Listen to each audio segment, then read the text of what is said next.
Speaking of education and now lessons not learned in a textbook, students around the nation coming to terms with the Space Shuttle Columbia disaster. A bell tolls during today's memorial service at the Johnson Space Center in Houston, Texas, honoring the 7 astronauts who died aboard the spacecraft. Meanwhile, in Chautauqua County, teachers tied the tragedy into their lesson plans, helping students understand the importance of space exploration. Time Warner Cable 8's Jessica Stagon visits one such classroom.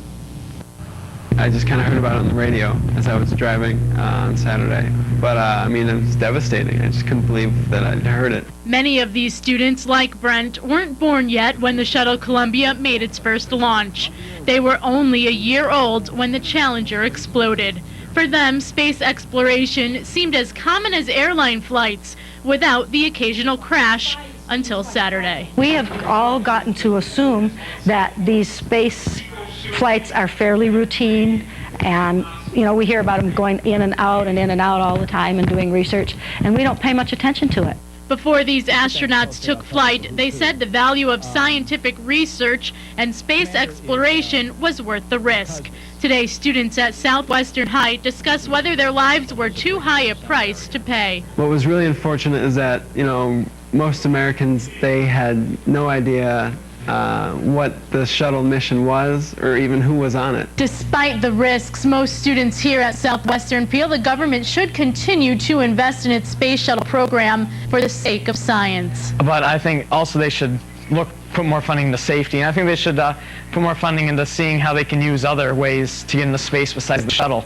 Maybe safer ways and maybe more economical ways. President Bush aims to boost NASA's budget in 2004 to $15.5 billion. Congress says it'll look into additional funding to help prevent disasters like this in the future. Teachers say it's important for students to know the part public policy plays in scientific research. And they really need, just for the sake of their participation in a democracy, to understand what's going on and what the government is doing. Meantime, Brent looks forward to the dozens of space missions he'll witness during his lifetime. Yet he hopes our nation's leaders always keep the Columbia tragedy in mind, weighing the risk. I think they should be more selective in the experiments that they want to conduct, and make sure that they're definitely scientifically important to not only the U.S. but the global community. In Elliott, Jessica Stagon, Cable 8 News. All right, thank you, Jessica. Also to note, many schools in Chautauqua County paid tribute to the Columbia astronauts with a moment of silence at the start of school on Monday.